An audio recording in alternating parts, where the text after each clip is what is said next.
No sé si alguna vez ustedes o tú intentaste caminar en la oscuridad absoluta, meterte en un cuarto oscuro con la luz apagada o con los ojos cerrados. Es muy difícil, aún siendo tu propia casa. Uno se suele lastimar con las esquinas de las mesas o las sillas. Y peor debe ser, intentar volar un avión a ciegas. Gene O'Neill lo hizo. Él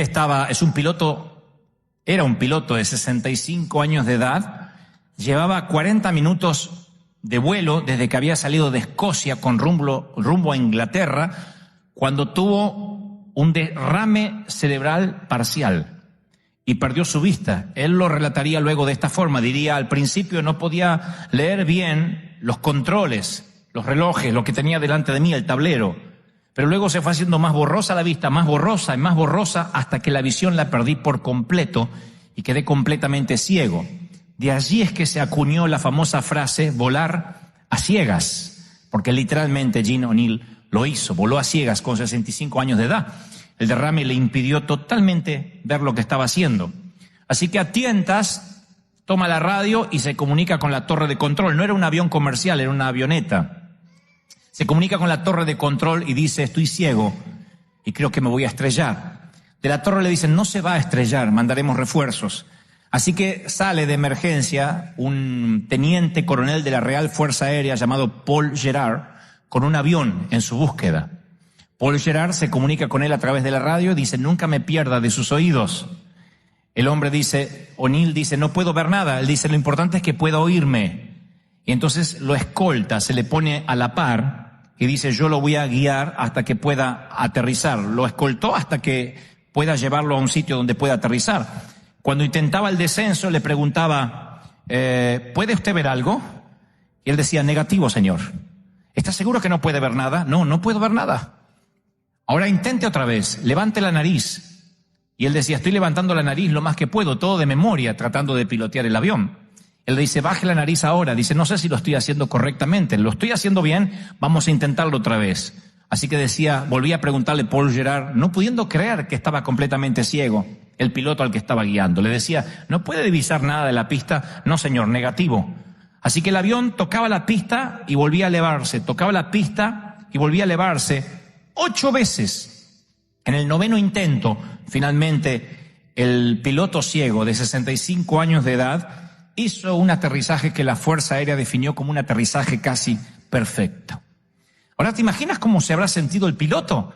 Yo sé que ninguno de nosotros hemos volado a ciegas, o no hemos piloteado la mayoría, o creo que todos nada, nunca, pero ningún avión. Pero sí todos hemos sufrido algún ataque, tal vez no un derrame cerebral, pero un divorcio, un hijo enfermo, un cáncer. Volar a ciegas significa no saber siquiera si vamos a poder aterrizar y cuándo vamos a aterrizar. Y eso nos pasa en nuestra vida personal. No estamos flotando en el aire, pero sí en la mitad de nuestra carrera, en la mitad de nuestra vida, en la mitad de nuestro matrimonio, en la mitad de un colapso financiero. Y uno tiene que seguir volando porque tiene que seguir viviendo. El negocio tiene que continuar, la pareja tiene que continuar, la sociedad tiene que continuar. No podemos mandar todo a cualquier lado y decir me voy. Uno tiene que continuar, pero está a la mitad y uno no sabe cómo seguir. No solo qué va a pasar mañana, sino que a veces no sabemos qué va a pasar esta noche. Y creo que todos hemos aprendido a volar a ciegas. Aquel que lucha con una enfermedad, contra una enfermedad, vuela a ciegas, porque hasta que no te dicen usted está completamente sano, que por lo general no te lo dicen. Aun cuando te vas con un 100% de que la metástasis ha desaparecido, el melanoma ya no está, te dicen algo como, pero cuídese, porque podría regresar. Aun cuando dices, terminé de pagar, descubres de que hay una pérdida en la cañería y tienes que levantar todo el piso. Siempre hay algo que nos está por pasar y siempre estamos en la mitad de algo. Pero a diferencia de O'Neill, que escuchaba solo una voz, la de Gerard, que le iba diciendo, trate de bajar la nariz y aterrizar. Cuando nos agarra un colapso en el medio de algo y tenemos que volar a ciegas, nuestra cabina se llena de voces. Ojalá tuviéramos una sola voz, la del Espíritu Santo, que nos dice cómo seguir. Pero por lo general se nos llena de consejeros y un montón de voces que nos dicen cómo tenemos que hacer las cosas. Pierde peso, renuncia al empleo, es tiempo de comprarte una casa. No te compres, no hay que comprar ahora, sigue rentando. Emprende el negocio. No, no emprendas el negocio. Por eso la Biblia es un libro de principios, además de mandamientos. Y si ustedes leen bien las historias, van a ver lo que le pasó a José por contar su sueño a demasiada gente. Si tienes un gran sueño de Dios, no lo cuentes a muchos. Cierra tu anillo íntimo lo más que pueda y habla con poco, porque odiarán tu sueño, se llenarán de envidia, te arrojarán en una cisterna y te venderán como esclavo, aunque el sueño venga de parte de Dios. Hay gente muy envidiosa, hay gente muy frustrada, hay gente muy enojada porque sus sueños no se le cumplen. Y cuando tú cuentas tus sueños, aunque esos sueños sean, me compré un autito, estoy pagándolo en cuotas, aquel que no se lo puede comprar empieza a envidiarte. Y hay gente que levanta hasta oraciones hechiceras. Recuerdo estar haciendo un evento evangelístico y salimos de ese teatro y vemos en la vereda de enfrente toda una congregación que extendían las manos hacia donde estábamos nosotros. Y me alegré y dije, wow, están orando por nosotros. Pero cuando yo salgo, la oración de ellos se eleva más. Y empezaron, ¡ah, te reprendo! Y empezaron a reprenderme. El pastor los había convocado para orar, para que se nos cerrara el evento.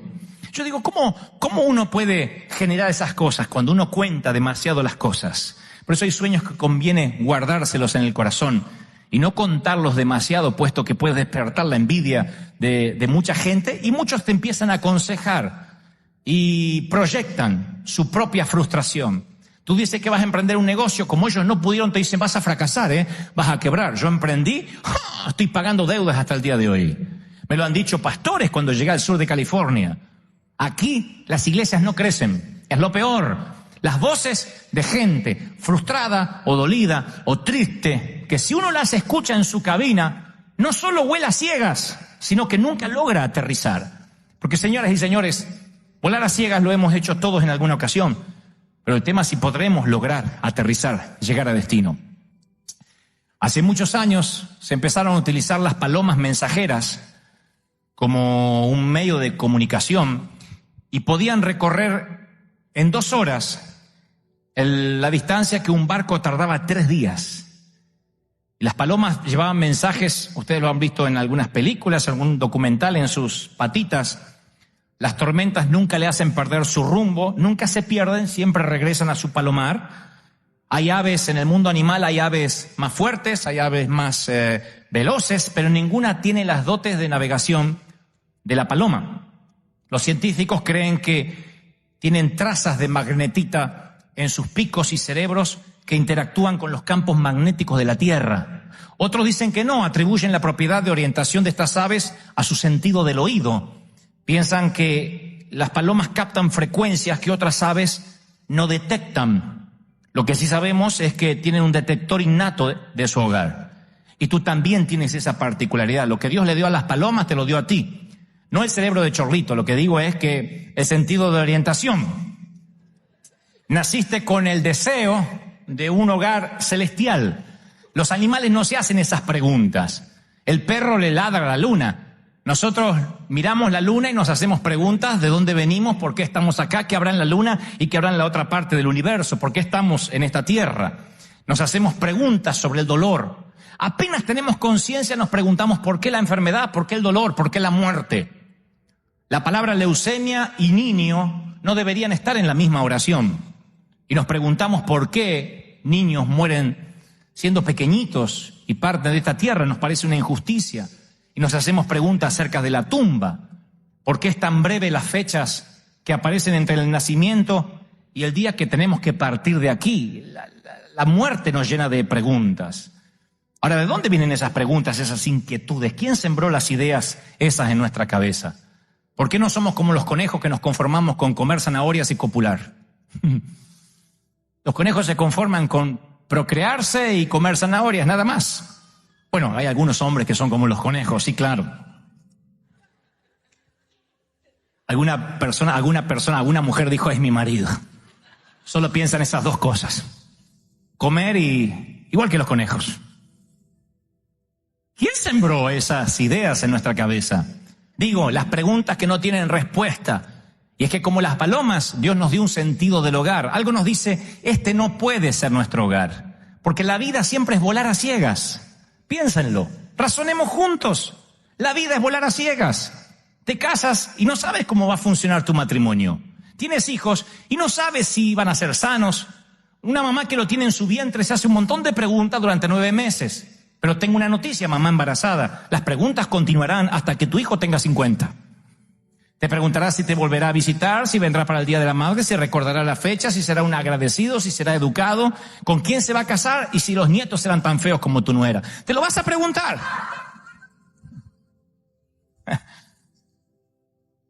Las preguntas van a continuar. Siempre.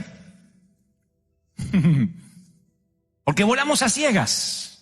Porque no sabemos qué es lo que deparará mañana. Y toda la Biblia desde Génesis hasta Apocalipsis es: basta el día con su afán.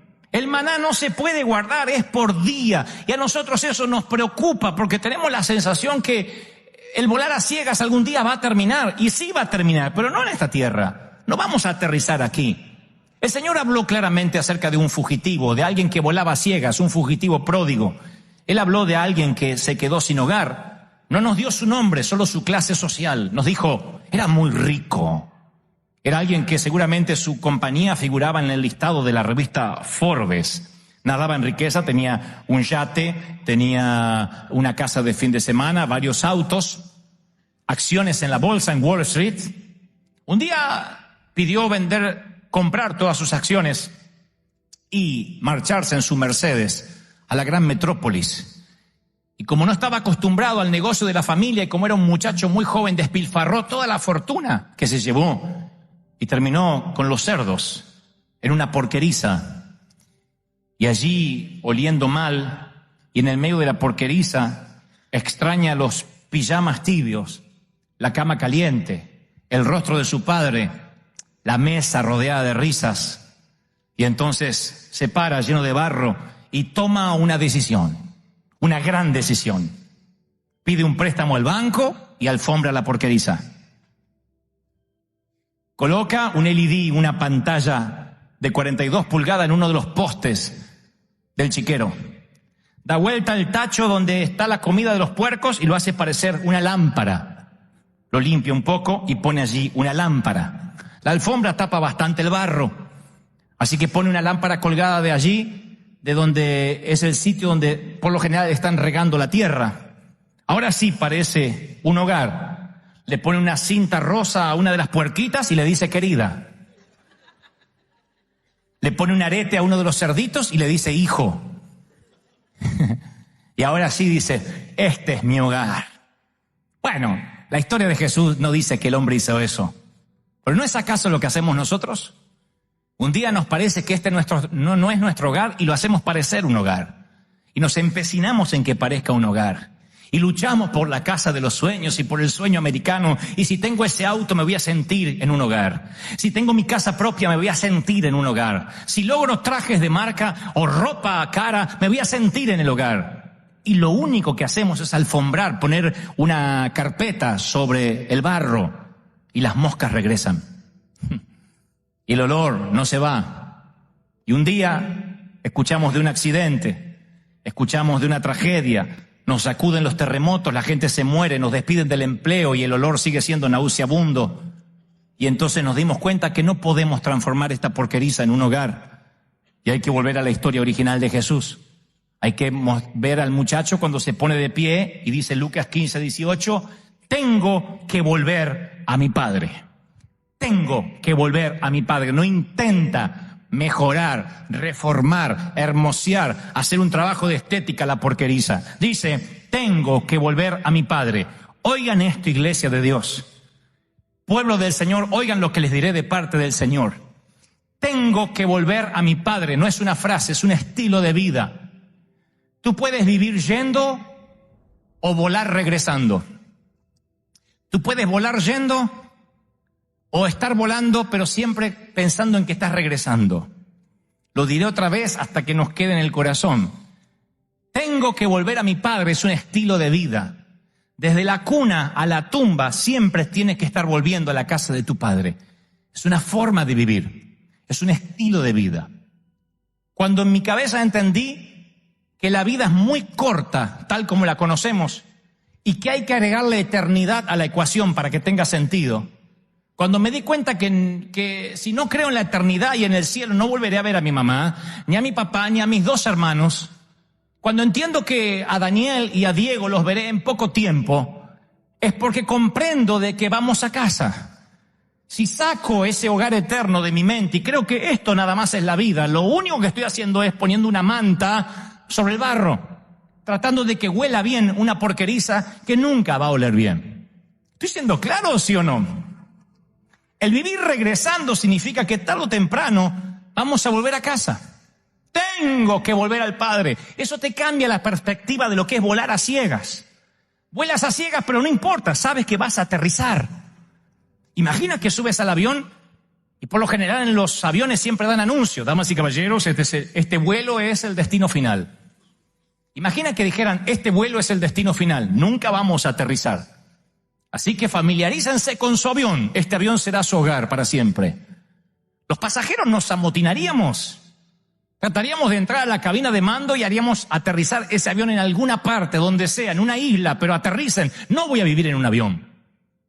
Y los que quieren hacer de su nave un hogar, los que quieren hacer de su avión un hogar permanente, nunca se dieron cuenta que tienen que regresar al Padre. Estamos a préstamo. No vivimos aquí. Estamos simplemente de paso. Eso cambia la perspectiva de la vida. Los que se conforman con hacer de la embarcación un hogar, se conforman con muy poco. Tenemos que hacer como E.T. ¿Se acuerdan de la película E.T.? Una de las películas más famosas de Spielberg en los 80. Señalar con el dedo torcido al cielo y decir, I'm my home. No sabemos bien para dónde estamos señalando, pero sabemos que para ahí, para alguna parte está nuestro hogar y ahí vamos a aterrizar. Y ese será nuestro destino final, no antes, no antes. My home, nuestro destino final está más allá del sol. ¿Están conmigo? ¡Aleluya! Dice Eclesiastés, Dios sembró eternidad en el corazón humano. ¡Ah! Por eso no le ladramos a la luna. Por eso nos hacemos preguntas. Nunca tu esposa te dijo, viejo, ¿qué va a ser de nuestra vida? Nunca tu esposo te miró y te dijo, ¿qué va a ser de nosotros en unos 40 años? Esas preguntas no se las hacen los animales, se mueven por instinto. Viven, reproducen y mueren. Acuérdense, los conejos comen zanahorias y copulan, solo hacen eso. Los hombres y mujeres no hacemos eso. Nos hacemos preguntas porque hay eternidad desde que nacemos. Busca las cosas de arriba, donde está Cristo sentado a la derecha de Dios, Colosenses 3:1. Hay una versión que dice, poned la mira en las cosas de arriba. Hay otra versión que dice, piensen en las cosas del cielo. Tienes que amar el cielo como los pilotos el aterrizaje, como los misiles buscan las fuentes de calor y como los marineros buscan la costa. Tienes que tener una obsesión por el cielo. Decir, yo quiero mirar hacia arriba y saber que esta vida es pasajera. Y viajar liviano, todo lo más liviano que pueda. Cuando llegaba enero, en mi Argentina natal, por supuesto llegaba el Día de Reyes. Y hasta los 4 o 5 años yo pensaba que los reyes ya existían. Nada más que eran muy pobres, siempre podían traer pocas cosas porque venían de un viaje muy largo y al llegar a casa papá me explicaba que solo traían lo más pequeño. Así que la clave era que la noche de Reyes yo me tenía que acostar temprano, puesto que si veía a los reyes se rompería la magia y nunca más me traerían regalos. Así que hacía fuerza para dormirme y cualquier ruidito que sentía afuera, que posiblemente eran las gallinas o el perro, yo pensaba, los reyes, tengo que dormir porque no quería verlos. Un día estábamos por las calles de Buenos Aires, precisamente en un sitio llamado San Martín, y aparece un desfile. Y había una camioneta y los 3 reyes estaban sobre la camioneta. Eran 3 vecinos disfrazados, obviamente. Nada mágico pasó. Pero yo tenía 4 años de edad y dije, estoy fregado. Si los miro, nunca más me va a traer regalos. Así que bajé la mirada. Y papá me decía, mira, los niños están tocando los reyes. No. Yo no fui un niño de muchos regalos, así que no iba a fregar la última y única oportunidad que tenía. Así que miré hacia abajo y no. Y recuerdo las palabras correctas de papá. Él me dijo, quiero que levantes la mirada porque te vas a perder lo divertido. Levanta la mirada, levanta la vista, te estás perdiendo todo lo divertido. Levanta la vista, no. Yo era una mula cuando quería. Así que llegué así a casa por las dudas, a ver si estos reyes desgraciados nos habían seguido. Por las dudas yo no miré.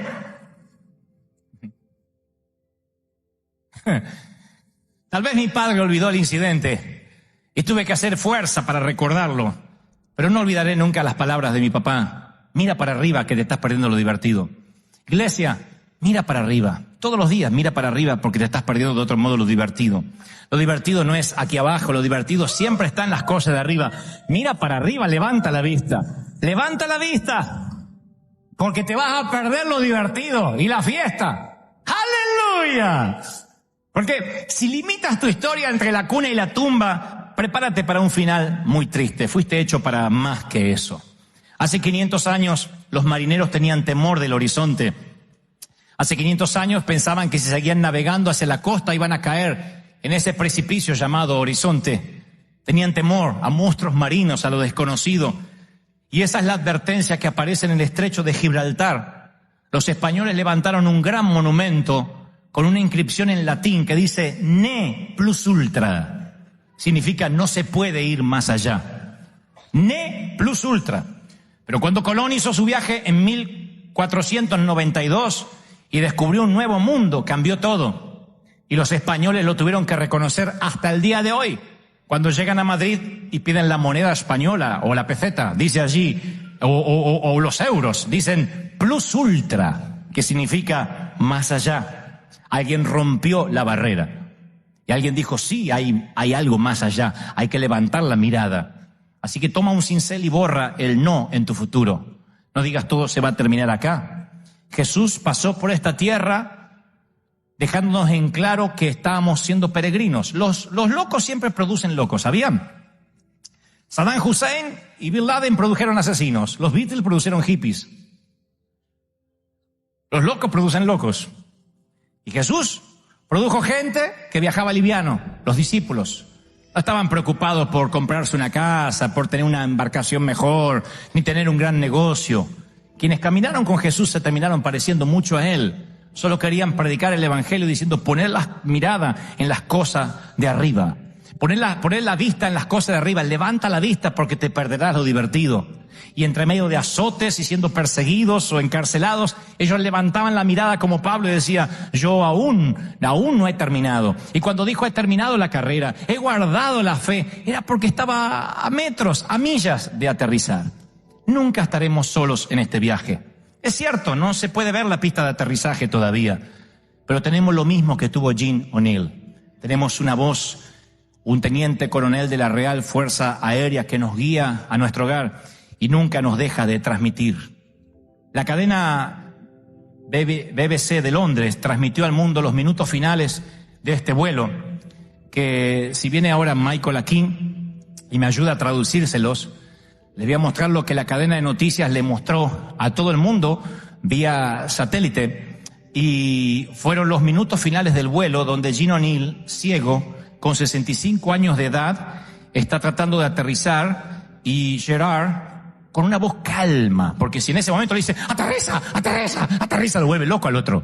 Así que con una voz muy calma, With a very calm voice, Gerard, Jared, George, tranquiliza a O'Neill. ¿Lo dije bien, O'Neill, todo el mensaje?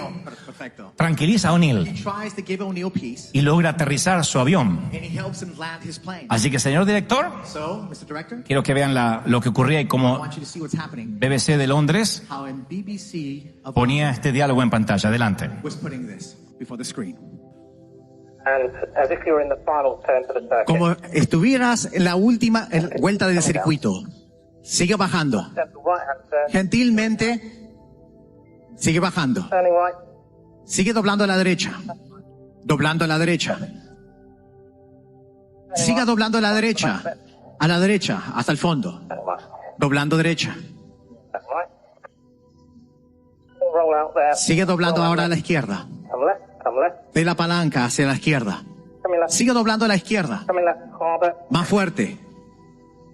and roll out there. Mantente ahí. Stay looking ahead, you should be able to see Mirando the hacia runway. adelante deberías Turn level, ver la keep coming pista. down, keep Así que no te going to the desvíes. nose down, onto the Sigue ground, manteniéndote ahí. Pon la nariz de la avioneta hacia abajo. Tendrías que tener un visual acerca de la autopista ahora a tus 12. Don't follow right. Visual with Tienes la vehicle. visual. No, señor. Realmente lo lamento por eso. No hay ningún problema. Lo estás haciendo muy bien. Ahora, confírmame de que estás en vector con la torre de control. Estoy bien. Sigue bajando. Sigue bajando derecho. ¿Puedes ver la autopista? No, señor. No puedes ver entonces la pista. No, no puedo ver la pista. Está realmente debajo de tu nariz ahora. Mira hacia adelante. Solamente está debajo de la nariz. Siga bajando. Lo tengo, señor. Gracias. Ahora estás a salvo. Me guiaste a la pista. Ese fue el 9º intento de aterrizaje. El 9º intento de aterrizaje. De todas las frases, la que más me ha impactado fue: sigue descendiendo. Mantenga la nariz apuntando hacia el suelo. Deberías ver la pista. ¿Estás viendo la pista? Negativo, señor.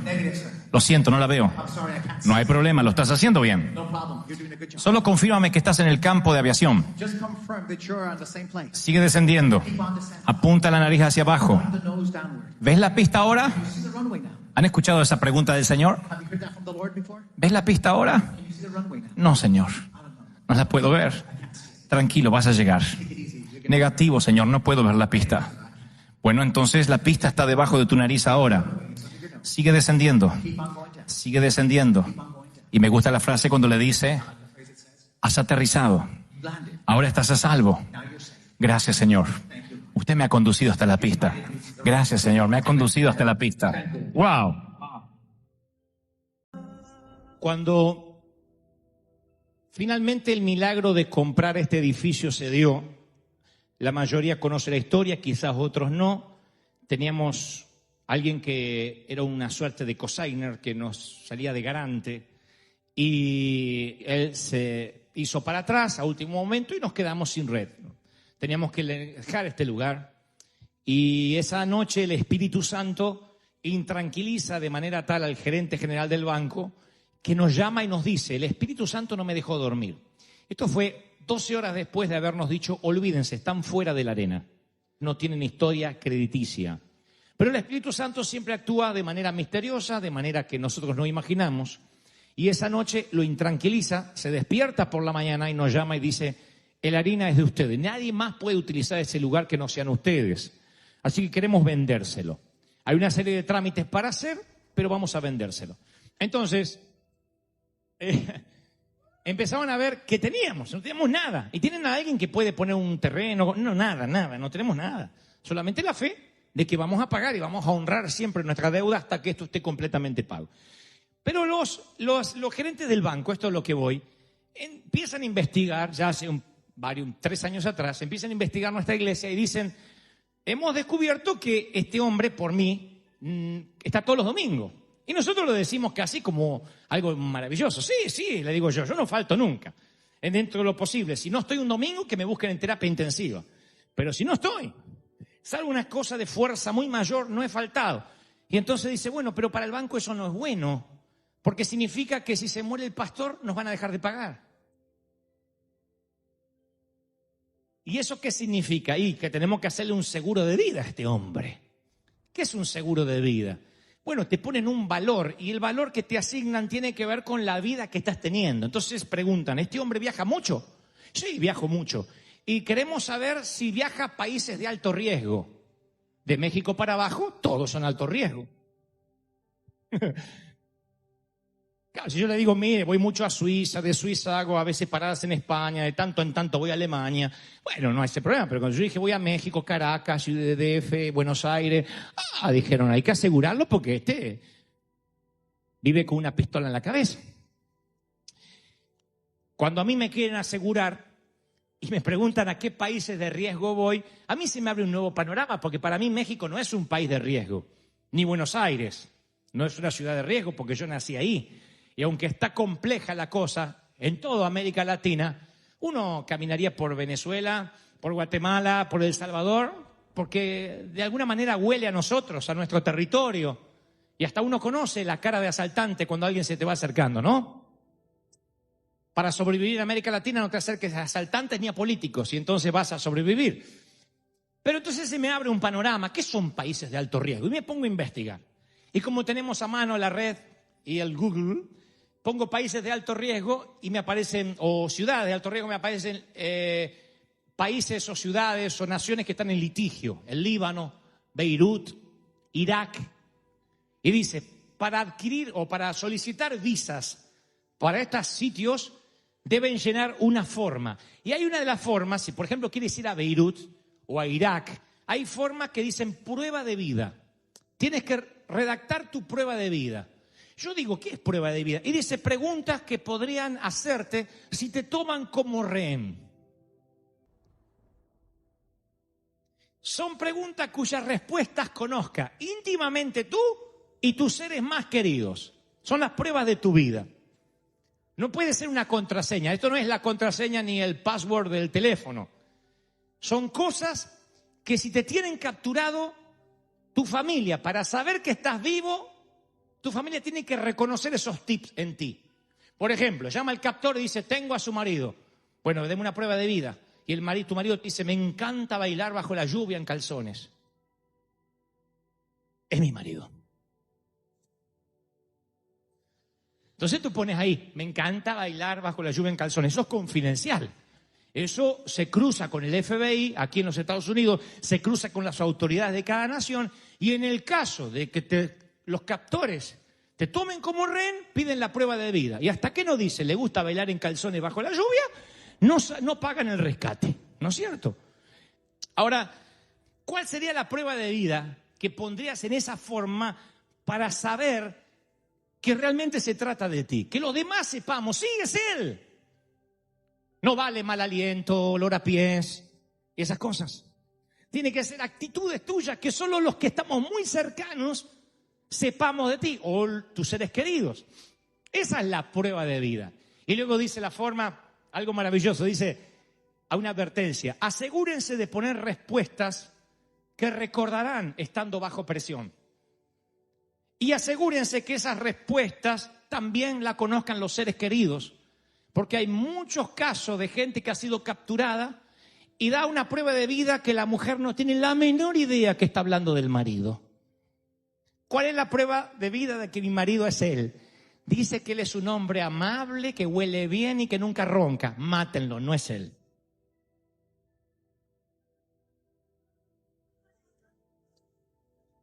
¿Qué demuestra en este momento que estás plenamente vivo? Esa es la pregunta. Eso es lo que a mí me volvía loco ayer la pregunta. Digo, ¿qué demostraría que estoy plenamente vivo? Porque la mayoría no escogemos entre vida y muerte. Escogemos entre existencia y muerte. Lo cual es distinto, mis queridos. Existir no es honrar la vida. Los evangélicos, los cristianos evangélicos hemos acuñado la frase de que hay vida más allá del sol y lo creemos, pero que la eternidad es lo que tenemos que proclamar y esperar. Sí, eso es una gran verdad, pero de la eternidad para acá no hemos nunca hablado la manera en que debemos vivir, la forma en que uno tiene que vivir, no existir. Y hay gente que le tiene tanto miedo a la muerte que no puede disfrutar la vida. Y si no le tiene miedo a la muerte, le tiene miedo a todos los parientes de la muerte. El fracaso, el desengaño, las heridas. Y entonces escoge no vivir, escoge existir, que la vida le pase. Mis queridos, vivir duele. Enamorarse duele. Tener hijos duele, en algún momento duele. Ahora, ¿por eso te vas a perder de tener hijos para evitarte ese dolor? Ustedes dicen, no puede haber gente que evite tener una familia para no sentir dolor, ¿sí? Es gente que cree que podría no sufrir evitando el riesgo, evitando abrir el corazón otra vez. Hay gente que se queda sola porque la vez que abrió el corazón se lo hicieron añicos y cierran su alma. Y algunas se casan sin alma y emprenden la vida sin alma. Nunca nadie las llega a conocer.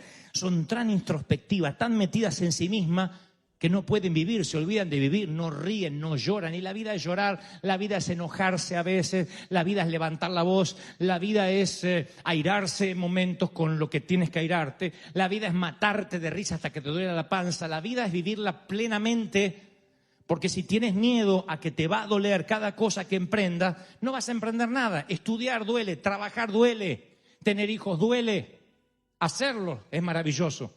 Pero tenerlos, algunos dicen, ni eso, ni hacerlo para mí es maravilloso. Bueno, justamente. Y hasta que uno no se da cuenta que es terminal en esta vida, no tratamos al tiempo con el respeto que se merece. Al tiempo hay que respetarlo, al tiempo no se lo puede ignorar. Entonces, cuando empiezas a respetar el tiempo y dices, lo único que tengo es el hoy, el mañana no me corresponde, le pertenece a Dios, no sé si voy a estar vivo mañana. Frase que acuñaban nuestras madres, así nos psicopateaban toda la infancia. Yo se los he contado muchas veces. Dame un beso, mamá, voy hasta la esquina, dame un beso que cuando volvés puedo estar muerta.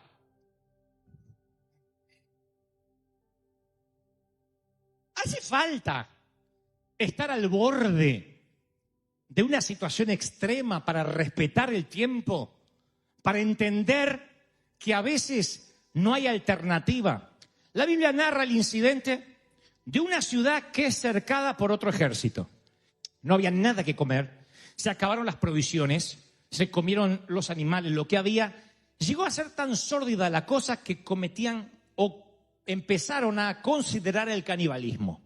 Fuera de la ciudad hay 4 leprosos. 4 leprosos, ya es malo de por sí tener lepra en Medio Oriente en el tiempo en que transcurren los hechos. Porque el leproso tenía que tener un cencerro, como un animalito, para que cuando escuches el sonido del cencerro te alejes, puesto que la lepra, esto que comía las extremidades y te dejaba hecho como un zombie, era altamente contagiosa. Y si no, deberías gritar, soy leproso, un paria de la sociedad. No podían estar ni con sus cónyuges ni con sus hijos. El leproso estaba decidido a morir solo hasta que las ratas se comieran sus extremidades durante las noches, porque ellos perdían la sensibilidad absoluta de sus piernas y de todo su cuerpo. Ya eso es malo. No obstante eso, están fuera de una ciudad que tienen hambre, así que no pueden pedir la limosna de siempre. De tanto en tanto, los transeúntes, cuando salían de los carruajes, de las carretas, le tiraban algo de comida a estos 4 hombres. Pero ahora hay hambre, se están muriendo dentro y estos se están muriendo fuera. Entrar no tiene sentido.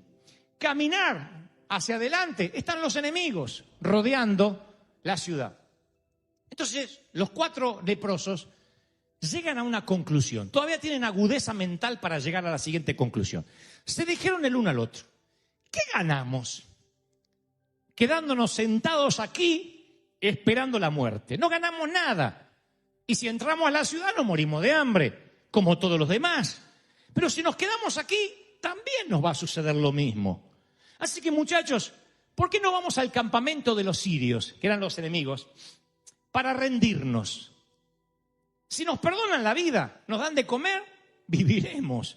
Y si nos matan, igual de todo modo vamos a morir. O sea, eran 4 leprosos olvidados, pero sabían que tenían una mínima posibilidad de vida. Recién vieron sus opciones en un momento límite. ¿Ven lo que les digo? Que no, hasta no llegar a un momento límite, muchos no nos damos cuenta las opciones. Y hay personas aquí que están viviendo situaciones límite, donde se están planteando seriamente si emprender esa pareja, si emprender esa compañía, si seguir con ese divorcio, si meter los papeles, si parar. No sé qué decisión tengas que tomar radical, de lo cual tu futuro va a depender de eso y tu vida cambiará tal como la conoces. Pero si Dios no te metía en esta situación que estás ahora, lo más probable es que lo que vas a hacer no lo hubieses hecho nunca. Y la vida pasa más rápido de lo que esperas y la muerte llega más rápido de lo que realmente estabas esperando. La vida ocurre mientras vivimos. Se hace camino al andar. La vida no está más allá de las vacaciones, más allá de la green card o más allá de los hijos graduados. La vida es ahora, es lo que tienes. Es un día común enlazado con otro día común. Es todo lo que tenemos. Es esta vida. No sé si mañana vamos a estar. Dios permita que sí. ¿Y si no? ¿Y si un accidente, un cáncer, un infarto decidiera que nos tuviéramos que ir de este mundo? ¿Habremos vivido el día plenamente? Vuelvo con la pregunta retórica. ¿Cuál es tu prueba de vida? ¿De qué se trata la historia de tu vida? Y no me hables de que eres cristiano, porque no te estoy pidiendo que te definas respecto a tu vida eterna. Hablo de esta vida ahora. No digas que tu vida se trata de ser evangélico, porque eso no te define. ¿Qué es tu vida? ¿De qué vives? ¿De qué va tu vida? ¿Cuál es tu biografía? ¿Cómo se escribe tu historia? Es lo que el Señor nos habló el domingo pasado. Los 4 leprosos miran hacia adelante y dicen, bueno, vamos a rendirnos. A lo mejor nos perdonan la vida. Y dice las Escrituras que al anochecer se ponen en camino los 4 muchachos. Cuando llegan a las afueras del campamento sirio, escuchen, ya no había nadie allí. En el campamento enemigo no había nadie.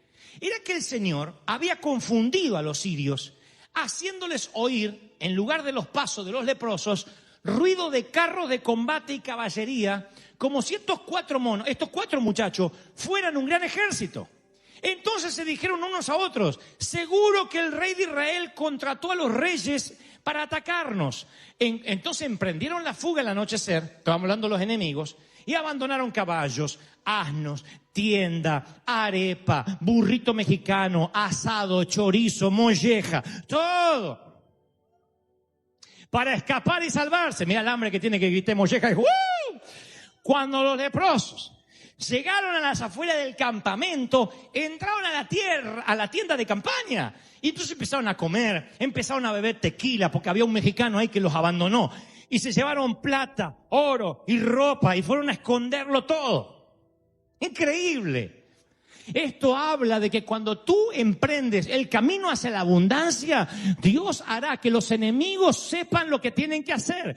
Por un camino vendrán a hacerte mal, por 7 tendrán que huir, dice la Biblia. Alguien tiene que decir amén. Ahora, lo que yo veo, yo descubro aquí un modus operandi, o sea, una forma consecuente que se repite en el actuar de Dios. Dios le dice a alguien que haga algo que parece una torpeza, o les hace sentir la corazonada de los 4 leprosos de caminar, y mientras tanto en los cielos Dios hace lo imposible. Y el Señor me dice, si tú esta semana emprendes, hablas, empiezas a caminar en fe, diciendo yo voy a provocar la vida, Él va a encender los efectos de sonido en el cielo para que tenga favor, para con jueces, para con papeles. Viene el rompimiento en tu vida, lo están recibiendo, pero hay que emprender. Hay que avanzar, hay que decir, yo no me puedo quedar acá porque me muero seguro. Entonces, cualquier cosa que Dios tenga, uno tiene que hacerse responsable de la parte que uno tiene que hacer, que es avanzar. Muchachos, estudien, capacítense, avancen. Cuando los leprosos avanzan, empieza a ocurrir el milagro. Pero he aquí el punto al que quiero llegar. Quizás esto es lo medular del mensaje. Los muchachos se están saciando, están comiendo, están bebiendo, los 4 leprosos, y se dijeron unos a otros, escuchen esta frase, esto no está bien. Hoy es un día de buenas noticias y no la estamos dando a conocer. Muchachos, si esperamos hasta que amanezca, vamos a resultar culpables de las muertes por hambre. Vayamos ahora mismo al palacio y demos aviso. Esto no está bien. A ver, ¿qué nobleza obligaba a decir esto no está bien, hay que compartirlo con los de la ciudad? ¿Alguien los estaría culpando si ellos se quedaban la comida para ellos? Al fin y al cabo, ¿cuántas personas habría de las paredes para adentro? Digo, en la ciudad, ¿cuántos habrían? No dice la Biblia cuánto, pero 30.000 gentes. 35.000 personas habría adentro. Bueno, de los 35.000 de dentro y los 4 de afuera, ¿quiénes se arriesgaron? ¿Quiénes decidieron caminar hacia las líneas enemigas? ¿No debió haber sido esta la decisión del rey que está adentro? Adentro había un profeta que había dicho que iba a venir la abundancia, pero ni el rey estaba convencido de eso. ¿No debieron estos haber salido como los leprosos? De hecho, que los leprosos están formando parte de un engranaje milagroso. Hay una palabra que dice el profeta adentro, y esa palabra es activada a través de los leprosos, que si bien no escucharon la palabra, son canal de bendición para los que están dentro. No te sorprenda que Dios use un burro para bendecirte, y si no, mira quién te predica. Pero no te sorprenda. A veces Dios usa lo inesperado. Esta gente eran canales de bendición. dentro del engranaje profético, estas personas estaban haciendo algo, creían por ellos mismos, pero en realidad había una oración que había surcado los aires de un profeta que dijo: mañana por la mañana habrá abundancia de pan aquí. En otras palabras, es lo que profetizó el profeta. Y estos tipos que están afuera no escucharon la profecía. No dijeron: ¿viste lo que dijo el profeta? A ver si Dios nos usa a nosotros. No, ellos dijeron: muerto por muerto, vamos. Y Dios los empieza a usar para que sean ellos los agentes de buenas noticias. Y dice: no estamos haciendo bien, tenemos que decirle a la gente que hay comida afuera. Y yo no sé cómo lo hicieron, porque son leprosos, no pueden entrar. Y encima hay tanto desdén, tanta sordidez, tanta miseria adentro, que ¿quién va a escuchar 4 leprosos que seguramente están al borde de la locura por inanición? Pero supongo que gritan de afuera y dicen: ¡ey! Está lleno de pollos y burritos mexicanos. Hay asado argentino. Creo que eso casi abrió las puertas. Hay comida allá afuera. Y no le creen de adentro. ¿Sabes qué piensan? Es una emboscada. ¿Qué ejército va a abandonar toda la comida, el oro y se va a ir? ¿Por qué? Es una emboscada. Cuando abramos las puertas los mantenían muertos de hambre, pero ellos creían que lo malo estaba fuera de las puertas. Y eso es lo que muchas veces siento que te está pasando. El temor ha hecho que cierre las puertas. Y dice: yo no puedo emprender nada, yo no quiero hacer nada, ya quebré 3 veces, me fue mal en el ministerio, me fue mal en la pareja. Y como dije el domingo pasado, cargas una mochila de divorcio, cargas una mochila de me dejaron, me engañaron, me sedujeron, mira, mi hijo me abandonó. Cargas esa mochila y dices: no quiero más, y cierra las puertas. ¿Sabes que de las puertas para acá te estás muriendo de hambre? De afuera escuchas voces y dices: no puede ser. Pero yo voy a profetizarte esto: en cuanto abras las puertas del temor, afuera, así como le pasó a este pueblo, ya te puedo decir, la batalla ha sido ganada, la batalla ha sido librada, la abundancia está a un paso. Cristo ya peleó la buena batalla por ti. ¡Aleluya! Y me sorprende la segunda declaración: no estamos haciendo bien. Y después: no podemos esperar hasta el amanecer. Y claro, no es que había empezado la hambruna en la ciudad, se estaban comiendo a los hijos. 8 horas de una noche significa la vida y la muerte de muchos niños, de muchos adolescentes. Y callarse es peor que la lepra, de las cuales ellos estaban acostumbrados a verse frente a un espejo o en el reflejo del lago. Callarse es lepra del alma. Callarse es estar pútrido por dentro, por mucho que comas y a montones. Yo entiendo que muchos dicen, como seguramente habrán pensado en primera instancia los leprosos: sí, pero el sacrificio lo hice yo. Yo me arriesgué. Pero quiero que sepas cómo se trata esto en los negocios de Dios. Aunque el sacrificio es tuyo, la recompensa, si quieres la recompensa de Dios, tienes que saber que nunca va a ser solo tuya. El sacrificio puede ser tuyo, pero cuando realmente eres bendecido por Dios, siempre es para bendecir. Y no puedes esperar hasta el amanecer. No puedes esperar hasta el próximo domingo. La vida de gente depende que si actúas o no. Y nosotros, Dios nos da la bendición de congregarnos, de que cada domingo tienes una palabra que aplicas, donde tú dices: esta palabra me sirve para mi vida, para mis hijos. Si la escucha un inconverso, la entiende. Entonces, estoy hablando como pastor. Hablemos de todo, del entorno, de la gente, de los servidores. Estamos comiendo. Dios nos dio un banquete en medio del desierto de California. Dios nos dio un banquete. Y no estamos haciendo bien. Y hay que hablar con urgencia antes del amanecer. Hay que tener un sentimiento de urgencia. Yo sé que hay de los que están acá diciendo: sí, yo sé que tengo que predicar, pero tengo muchos problemas. Y los leprosos seguían siendo leprosos. No dice: y fueron sanados cuando entraron al sitio. Fueron usados para bendecir, pero no narra la Biblia que fuesen sanados, no en esa ocasión por lo menos. Sin embargo, ellos sentían esa nobleza que yo estoy seguro que hasta los más egoístas hemos sentido alguna vez en nuestros momentos de egoísmo. Y esa nobleza interior no es otra cosa que la voz de Dios, Pero asumimos que cuando nos toca una gran riqueza es el final de la historia, que cuando Dios nos dio la abundancia ahora contamos el testimonio y ya. Y no. Dios dice, yo quiero que prosperes para que seas de bendición, que seas abundante en todo para que puedas bendecir. Noten que Dios dice, no quiero que te transformes en un mar muerto, que no entra ni sale en ríos de vida. Tú tienes que ser un río, por eso nos llamamos river, si no nos llamaríamos estanque. Nos llamamos river porque somos un río, no se detiene. Y este río no se puede quedar acá porque si se extiende, habrá vida. Habrá vida. ¿Están conmigo? Habrá vida. Ahora sería maravilloso si uno pudiera ver el futuro. Hubiese sido sorprendente si los leprosos pudieran haber visto el campamento sirio vacío. Pero la abundancia estaba más allá del futuro. Era que su futuro se convirtiera en el presente. Vamos a ver si esto sale bien. A mí me encanta, yo he hablado de esto, de los quizás de Dios. Yo prefiero uno que viene con una palabra de un quizás, Dios me bendiga, a uno que está esperando 3, 4 confirmaciones para mover un dedo. A veces es un quizás, a veces vayamos, si nos matan, nos matan, pero vamos, ¿qué podemos perder? ¿Quiénes son los que dicen, vamos, qué puedo perder? Te voy a decir quiénes. Los que tienen el sentimiento de la urgencia, que olieron la muerte.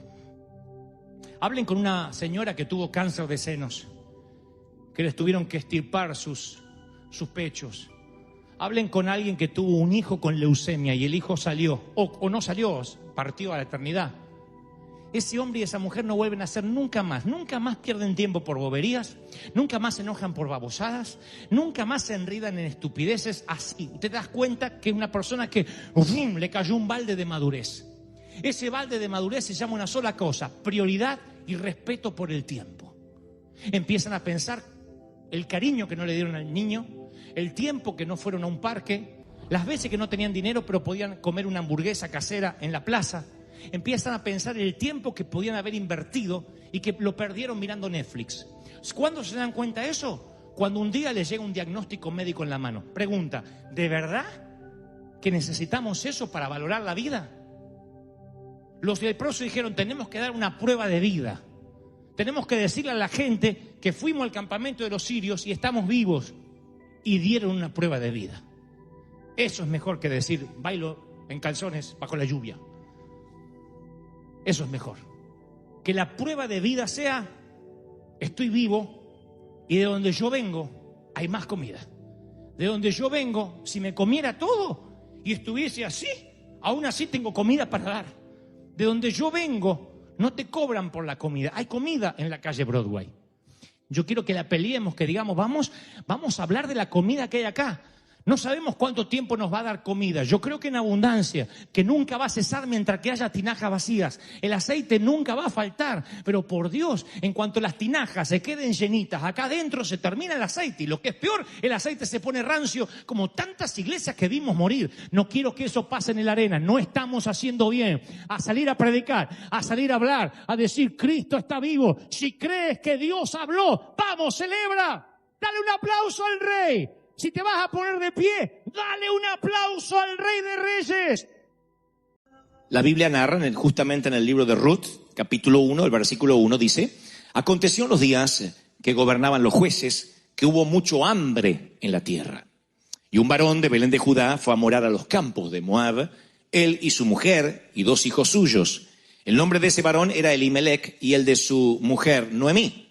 Y los nombres de sus hijos eran Malón y Kelión. Llegaron pues a los campos de Moab y se establecieron allí. Esta es la historia de un hombre justo, una familia íntegra. De hecho, Elimelec, el nombre del caballero, significa mi Dios es rey.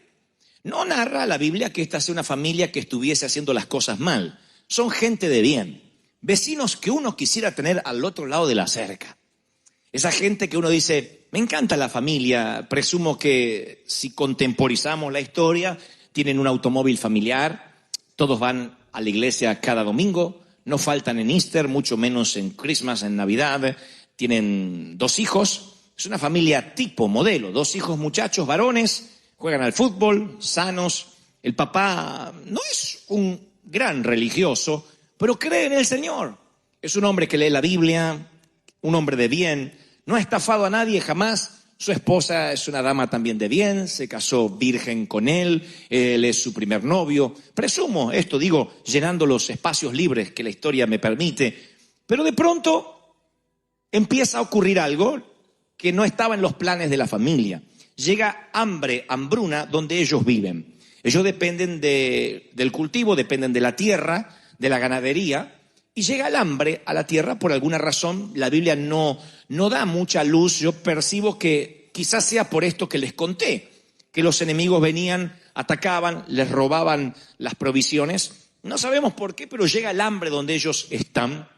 ¿Por qué el hambre llega a la tierra de una familia íntegra? Es una pregunta que siempre nos hacemos. Cuando hablamos de hambre no tiene que ver necesariamente con querer alimentar el estómago. Metafóricamente es cuando tenemos que llenar solicitudes de empleo, cuando ninguna universidad nos acepta, cuando los médicos dicen que no encuentran solución, cuando una mala noticia irrumpe por la madrugada y nos hace añicos la agenda y el resto del calendario, cuando no consigues compradores para tu casa, cuando ningún abogado te da esperanzas, cuando el contador te dice que tendrás problemas con el IRS, cuando los caminos están cerrados por barricadas y te sientes frustrado por una puerta que se bloquea. Yo entiendo que a veces sentimos que estamos haciendo las cosas mal y eso trae ciertas consecuencias. Pero ¿qué le dice uno como pastor a familias que de pronto hacen las cosas hasta donde la mente les da medianamente bien y de pronto empiezan a vivir una crisis que puede llegar con nombre de enfermedad, con nombre de crisis financiera, valga la redundancia, de ruptura matrimonial, y te dicen, ¿sabe? La vida iba bien, todo estaba perfecto. Yo he hablado con matrimonios aquí que me dicen cosas como, hemos descubierto a nuestro hijo consumiendo drogas, jamás lo hubiésemos imaginado. Y uno mira al muchacho y dice, no es alguien que uno vería por la calle y diría, hey, debe pertenecer a una mara, tiene malas compañías, no es alguien todo tatuado, sin intentar discriminar a los que están tatuados, pero no es alguien que uno dice, wow, ya me lo veía venir. De pronto un niño que con todo el amor lo crió la mamá y le dio todo lo que ella considera él necesita para ser un hombre de bien, de pronto toma una bifurcación en el camino y se aboca a las drogas o al alcohol, o de pronto tiene otras inclinaciones sexuales que traen problemas y frustraciones a sus padres. Y nos empezamos a preguntar, ¿qué es lo que hace que aparezcan los vientos de frente? El Señor dijo, aquí tendrán problemas, en el mundo tendréis aflicción, pero confiad, yo ya he vencido al mundo. En los Hechos de los Apóstoles dice que estaba Pablo con los muchachos, con otros muchachos, otros discípulos, y estaban atravesando la región de Frigia, de Galacia, y dice, y el Espíritu Santo nos impidió que predicáramos, pero vino un viento de frente que no nos permitió avanzar. A mí me encanta leer esto de tanto en tanto porque la Biblia dice en Apocalipsis que Dios es el que abre y nadie puede cerrar, y el que cierra y nadie puede abrir. Y a veces una puerta cerrada no es una interrupción del plan, sino una señal o un desvío hacia el verdadero plan de Dios. Son las interrupciones de la vida. Son esos momentos de hambre, piensen bien, los que nos llevan a posicionarnos luego en otro sitio donde jamás hubiésemos ido, no será a causa de esa crisis, de esa tormenta. Steve Jobs, el creador de Apple y el CEO de Pixar, solía decir, entre otras cosas, cuando yo veo lo que he logrado para la humanidad, cuando yo veo a dónde he sido posicionado, siempre trazo una línea de puntos hacia atrás. Y la línea de puntos me lleva a aquel momento donde perdí el empleo y estaba en un garage diciendo, ¿qué voy a hacer? El salario fijo me había atrofiado la creatividad. Pero de pronto el estar allá hizo que hoy pudiera yo estar en esta posición. Pero fue aquella crisis la que me reinventó, la que produjo en mí un movimiento de reingeniería para posicionarme. Y la Biblia es eso, continuamente nos enseña de personas que fueron procesados en el desierto para llegar a presentarse como obreros aprobados delante de Dios. No queremos sufrir. Yo evitaría cualquier sufrimiento a mis hijos. Les evitaría cualquier desazón, cualquier traición, pero no podemos protegerlos del bullying de la vida, porque eventualmente la vida los ha de golpear y eventualmente vendrán situaciones de riesgo y vientos de frente. Eso es parte de la vida y ignorar eso es como ignorar la muerte. Yo siempre digo, no puedes ignorar la muerte. Tú puedes enojarte contra ella, maldecirla, pelearte, pero no puedes ignorarla, porque la muerte es parte de la vida. Hacia allí vamos todos y tenemos que resolver dónde vamos a ir luego que bajemos al sepulcro. Pero la muerte es parte de la vida. Y como digo siempre, no todos los que han muerto realmente han vivido. Vivir significa descubrir el propósito de la vida. Cuando descubres el propósito de la vida, enfrentas batallas, enfrentas vientos de frente, porque sabes que esas son las materias para recibirte. De otro modo es querer ser médico, querer o soñar o anhelar colgar un diploma en la pared y evitarte el estudio. No puedes evitarte las materias de la vida que eventualmente van a venir. Hasta Jesús tuvo una puerta cerrada. Él en el huerto de Getsemaní pide una salida para la cruz. Él no quiere ir a la cruz. Él sabe lo que va a ocurrir y no quiere sufrir. Es Dios, pero ahora está en un cuerpo de hombre. Y él dice, no, si puedes, pasa de mí esta copa. En otras palabras está diciendo, ¿estás seguro, Padre, que no hay un plan B? ¿No hay otra forma? ¿No hay otro que podría morir en mi lugar? Judas sería una buena opción. Y Dios le dijo a Jesús, no, en Getsemaní, para decirnos sí a nosotros para las puertas del cielo. Y si no hubiese dicho no a su hijo, nosotros, entre otras cosas, no estaríamos aquí hoy. Hasta Jesús tuvo una puerta cerrada. Los vientos de frente eventualmente van a venir. Y no estoy diciendo con esto que te quiero poner triste, por el contrario, sino que cuando viene el hambre, tienes que saber bien dónde estás parado, porque puede que tomes una decisión que te cueste consecuencias que luego no puedas desdibujar, no puedas borrar. Esta familia son los Flanders de los Simpsons. Hacen todo perfecto, pero viene el hambre y toman una decisión que les costará mucho más que simplemente una mudanza. Ellos se mueven de la tierra donde Dios los puso, se van de Israel. La Biblia no dice que Dios le haya dicho algo como, muévanse de donde yo los puse. Es tiempo de que vayan a buscar comida a otro sitio. No tienen una orden así, simplemente dice, y se movieron a las tierras de Moab. En Moab no habita Dios. En Moab tipifica una tierra, un territorio que no es santo, es un territorio pagano. Allí viven los enemigos y allí se van ellos porque oyeron que ahí sí había comida. No le están preguntando a Dios qué hacer. ¿Qué tal si Dios quería decirles algo como, permanezcan, firmes, aguanten? No es el tiempo de moverse. Pero ellos no le consultan a Dios. En todos los órdenes de la vida hay que permanecer. Si levantas un negocio y cuando tienes el primer revés financiero quieres cerrar, entonces no eres un hombre ni una mujer de negocios. Eres un pusilánime que intentaste jugar al empresario, pero naciste para empleado. Si es que no vas a soportar los avatares que tiene las idas y vueltas del dinero. Y cuando vienen las crisis y los problemas, uno tiene que saber bien dónde Dios te pone. No te muevas de donde Dios te colocó, donde Dios te plantó, sin saber que realmente tienes una orden divina de bajar de la barca. Porque esta familia vive una experiencia familiar miserable. Rápidamente de un versículo al otro, sin dar mucha explicación, dice algo como, y murió el marido de Noemí, allá en las tierras paganas. Y quedó ella con sus 2 hijos. Y los 2 hijos se casan con mujeres de Moab, de allí. Una era Orfa y la otra era Ruth. Habitaron 10 años y murieron también los 2 hijos. Y la mujer queda viuda con sus 2 nueras. No se sabe cómo es que murieron, si hubo una peste, no sé. Pero lo que sí estoy convencido, que una mala decisión va a robarte a tus hijos, va a robarte a tu matrimonio, va a robarte tus finanzas.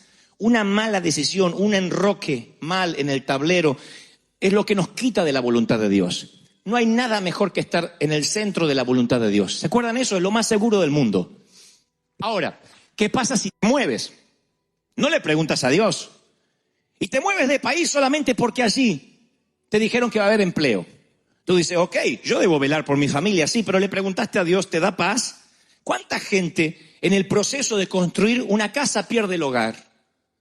¿Cuántos hay que luego de comprar la casa y no tener deuda, no tiene un cónyuge con quien disfrutarlo? O hijos que corretean por la casa porque todos abandonaron al padre en el proceso de la compra. Rico no es el que más tiene, sino el que menos necesita, decía Facundo Cabral, un gran cantautor argentino. Y yo creo necesariamente que las cosas del reino son las que realmente importan, como dice el Señor, las cosas de arriba, no las de la tierra. ¿Qué pasa si nosotros nos empecinamos en construir lo que es terrenal, nos movemos sin la voluntad de Dios y de pronto vemos que nuestro avión se empieza a mover? Y resulta que estamos yendo a un sitio que Dios no nos mandó. Oh, yo no quiero estar en ese avión. Yo no quiero estar en un pez, sabiendo que mi destino era Nínive y estoy yendo para Tarsis. Yo no quiero estar ni en ese barco ni en el vientre de ese pez. Porque, damas y caballeros, no hay lugar más inseguro que moverte de la voluntad de Dios. Y estoy hablando de moverse en todos los niveles, no mudanza física. A veces uno muda el corazón. Y cuando mudas el corazón, lo que estás haciendo ya lo haces mal. Los empleadores sabemos lo que es tener un empleado con el corazón disperso. Alguien que hace lo correcto, lo que en Argentina llamamos sindicalista. Hace lo que el sindicato le ordena. Entonces no hace una de más. Y el tipo, uno le dice, tú tienes que controlar que este teclado esté limpio. Y él controla la limpieza del teclado. Pero se incendia ese parlante, ese speaker, y él no lo apaga. Y dice, ¿no ves que hay un incendio? A mí no me pagan para eso. Tú dices, no te pagamos para eso, pero deberías hacerlo como hombre de bien. Pero no hace la milla extra porque su corazón ya se mudó. Si tu corazón se mudó, ¿qué hace el resto de tu cuerpo aquí? Ya deberías haberte ido con el resto. Pero si tu corazón puedes estar seguro que dice, bueno, tengo hambre, no estoy pasando mi mejor momento, pero es este el lugar donde me planto. Esta familia toma una pésima decisión, pierde su esposo, se transforma en viuda, pierde sus hijos, está con sus 2 nueras y escucha una noticia. Pasan 10 años, una década, y escucha una noticia, que de la tierra donde salió, hace 10 años, Jehová había visitado la tierra y les dio pan. Y ahora volvió el pan, volvió la comida, los graneros llenos, los lagares rebosados. Y cuando ella se entera de esa noticia, hay 2 cosas que hace para que ustedes no se depriman. Porque ella primero se entera con sus nueras que Dios visita la tierra. Y entonces, de pronto, ella dice, esto es lo que haré. Inmediatamente dice, y entonces se levantó. Se levantó. Eso habla de que estaba, no sé si literalmente o metafóricamente, estaba tirada por el piso. Porque cuando uno pasa mucho hambre en cualquier ámbito de la vida, uno tiende a bajar los brazos. Entonces dice, ella se levantó. Y alguien hoy, esta mañana, tiene que escuchar esa palabra. Lo primero que tienes que hacer es casi infantil, pero tienes que levantarte de tu situación. No te quedes allí. Dios dice, no te entregues, no bajes los brazos. No puedes ayudar a otros si no te levantas primero. Tienes que ceñirte, levantarte y decir, hasta aquí pasé hambre, pero nunca más. Tienes que levantarte. Porque, ¿saben? Hay gente que se levanta pero no sale del lugar. Porque hay gente que crónicamente vive lo mismo. Y uno dice, puede ser. Yo se los conté. ¿Vieron que hay mujeres que eligen mal sus esposos, sus parejas, sus relaciones? O hombres también que eligen mal. Pero se da más el caso de las mujeres que agarran un vago, un sinvergüenza. Y dice, pastor, salí de esa relación. Menos mal que ahora Dios me dio otro. Uno lo mira y dice, volví a la anterior porque este es una versión desmejorada de la anterior. ¿Y por qué siguen en lo mismo? Porque se levantan, Dios les habla, pero no salen del lugar. No cortan lo que tienen que cortar. Tienes que cortar Moab para poder comer en Israel. Si no cortas la tierra pagana, no vas a comer pan. Tienes que cortar. Hay relaciones tóxicas que hay que cortar. Hay relaciones, como digo siempre, que te drenan, te vampirizan. Hola, ¿cómo estás? Y te drena. Y te quedas como los perritos atropellados así, después que se va. ¿O no? Porque te drena. Ay, pero es mi comadre. Pero te drena. Orá que se vaya al cielo, que la pongan en otra nube, pero que no te la carguen el barco. Amamos a todo el mundo, pero nada nos obliga a ser socios de todo el mundo. Entonces hay gente que te drena y son relaciones que hay que cortar. Porque piensas, desde que estoy en pareja, desde que tengo esa relación, desde que estoy con mi cuñado, desde que me asocié con fulano, empezaron a pasar las cosas terribles. Y se empiezan a desencadenar una serie de eventos, valga la redundancia, encadenados a partir de este efecto dominó de tomar una mala decisión. Entonces tú te levantas, Señor, quiero vivir en victoria, pero no cortas lo pagano. Si no cortas lo que está en Egipto, no puedes entrar a la tierra prometida. Es un principio. Eso es así. Si no cortas algo en tu corazón, no tienes cabida para algo más en tu corazón o para alguien más. Ella se levantó y dijo, salgo de aquí. Y ahí ocurre algo muy particular. Ya para culminar, les quiero regalar esto porque me pareció extraordinario. Porque ella decide levantarse, Noemí, la viuda, y sus 2 nueras. Recuerden que las 2 nueras son chicas de ahí, de esa tierra, de Moab. Allí conocieron a sus hijos. Ahora los hijos quizás murieron en una guerra, una batalla, una peste, no sabemos por qué. Y Noemí habla con las dos muchachas, se presumen que las muchachas tienen 30 y tantos años, 20 y pico, 30 tienen las dos. Noemí le dice, muchachas, yo me vuelvo a mi pueblo, porque hay pan, pero ustedes nacieron acá, esta es su vida. Y literalmente les dice esto, pueden leerlo en el libro de Ruth, dice, mire, yo ya soy una mujer vieja. Si aún me volviera a casar y tuviera hijos, ustedes no los van a esperar para casarse con ellos. No van a esperar a dos bebitos que se críen. Qué lindo sería, ¿no? Le conozco el pasado a este desgraciado, lo vi nacer. Pero eso no va a pasar. Así que yo no puedo darles hijos a ustedes para que sean mis nueras de vuelta. Son libres. Vayan, busquen un muchacho acá de Moab. No tienen que seguirme. Pero las dos la siguen igual. Dicen, no, tú eres nuestra suegra, ¿a dónde vamos a ir? Eran 3 viudas. 3 viudas de regreso al lugar donde hay pan. Y finalmente llegan a la frontera, donde hay que cruzar, tienen que pasar migraciones y ya están del otro lado, donde hay pan, en Israel. Y ahí la Biblia dice que las dos nueras alzaron la voz y lloraron. Otra vez el ejemplo de las que se levantan y no cortan. Estas dos, Ruth y Orfa, empezaron a llorar. ¡Ay, suegra, suegra! Todos lloramos por la suegra alguna vez o por culpa de ella. Estas están llorando delante de la suegra. Las dos, la Biblia dice que alzaron la voz y lloraron. Las dos besaron a la suegra. Pero Orfa, que significa obstinación u obstinada, regresó a los campos de Moab y Ruth dijo, yo me quedo contigo. Y se quedó con la suegra. Me sorprende que las dos lloraron. Las dos fueron tocadas. Las dos llegaron a la frontera.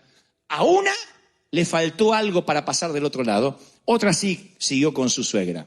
Ruth pasará a la historia grande. Ruth tendrá un libro en los canos bíblicos. Ruth estará en las celebridades de los héroes de la fe. Orfa se lo perderá porque piensa, mejor me consigo un muchachito por acá. Y se volvió. Y por un muchachito se perdió en la frontera de la decisión. Quizás algo mucho más grande. Pan, dignidad, heredad. Y el Espíritu Santo me dice, por alguna razón, que hay mucha gente aquí en la frontera de la decisión. Eres casi cristiano. Sabes todo lo que tienes que saber, así que no te puedo considerar un inconverso. Eres esas personas que viven en la puerta del templo, como el paralítico de la Escritura. Sabes todo lo que pasa dentro y todo lo que pasa afuera.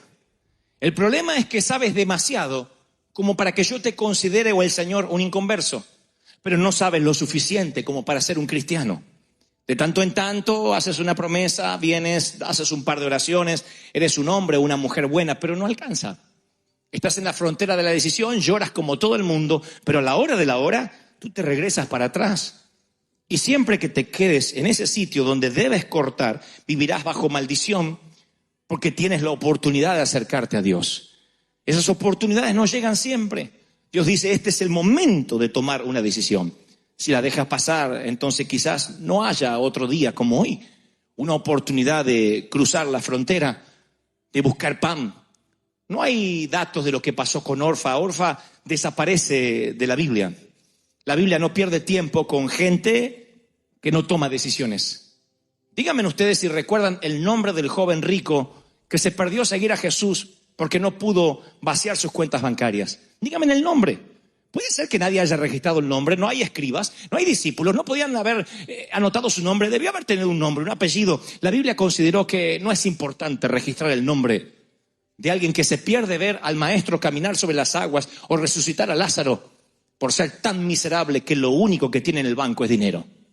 La Biblia no pierde tiempo en dar su nombre. No hay nombres aquí de los anónimos que se volvieron atrás. Y muchos andaban con él, mas cuando vieron que era dura la palabra de Jesús, volvieron para atrás. Muchos, es todo lo que oirán, muchos. No hay nombres, no hay apellidos. La Biblia no pierde tiempo en registrarlos. Y si aparecen en algún momento como actores de reparto, desaparecen como Orfa y no se vuelve a saber de ellos. Qué feo que pases por la vida y nadie más sepa de ti. Que no hayas inspirado a nadie. Que cuando te toque alguien, alguno de los ministros nos toque oficiar tu funeral, tengamos que preguntar, ¿y qué hizo? Oh, yo he estado en esas situaciones, es horrible. Dígame algo de su esposo, dígame. Nunca me pegó. Dígame algo, ¿qué hizo? ¿Sus hijos quieren hablar? No, ellos no quieren hablar. ¿No tienen nada para decir de su padre? No. ¿Usted no quiere hablar? No. Y no es que no quieren hablar porque están demasiado destrozados, porque no saben qué decir. Y yo digo, haber construido una vida, bajar al sepulcro y que no haya gente haciendo fila queriendo decir, me inspiró, me dio una oportunidad. Qué hombre bueno, cómo aprendí a sus pies, qué mujer. Es haber perdido la vida. Es haber desperdiciado el don de vivir. Es no haber honrado la vida, ganarte el derecho a vivir. Y Ruth, cuando se va la otra nuera, dice las palabras más maravillosas que un líder quisiera oír. Oigan lo que dice Noemí, Ruth. No me pidas, suegra, que te deje, ni me aparte de ti, porque yo hago una promesa. Escuchen si esto no es lo que un suegro quiere oír, una suegra quiere oír, un papá quiere oír, un pastor quiere oír. Donde tú vayas, donde tú fueres, iré yo. Donde quiera que tú vivieres, yo voy a vivir.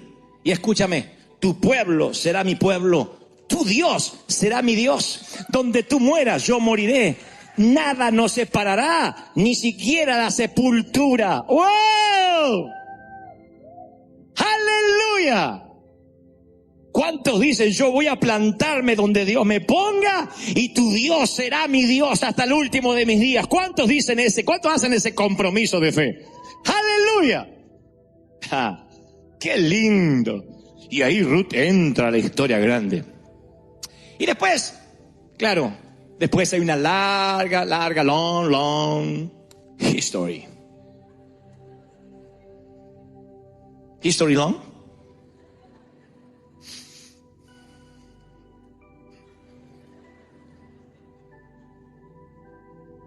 Son las dos viudas que van detrás, recogiendo las migajas de las demás familias, porque había una ley en Israel que decía que cuando las familias cosechaban, tenían que dejar un poco de residuo, de desechos, para que las viudas que no tenían derecho a la heredad por no tener esposo, pudieran también comer. Era una ley mosaica, una ley de Moisés.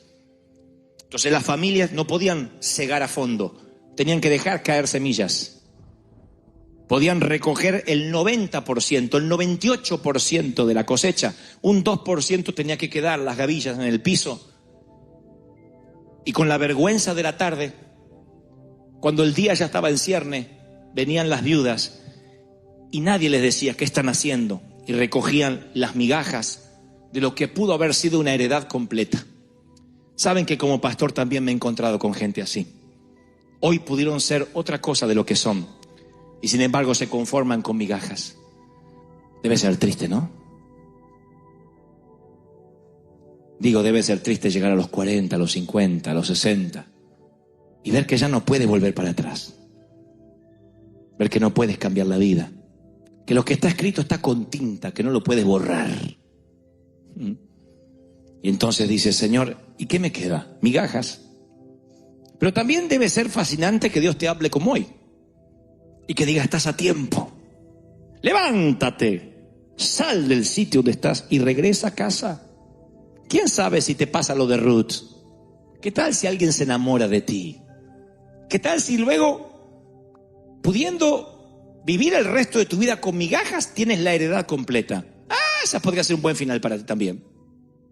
Dios podría bendecirte. Dios siempre tiene un buen final bajo la manga. Recuerda, eres el muchachito de la película. Eres la muchacha de la película. Y el muchacho y la muchacha de la película nunca mueren. Siempre terminan con la chica adecuada. Siempre terminan antes de los títulos finales con una sonrisa. Tú estás en el flyer, en el afiche de la película. Así que nada más lo puede pasar, no eres el villano. Dios está de tu lado, pelea las batallas. Y quién sabe, tal vez, debiendo comer migajas, Dios te da una mesa de pan.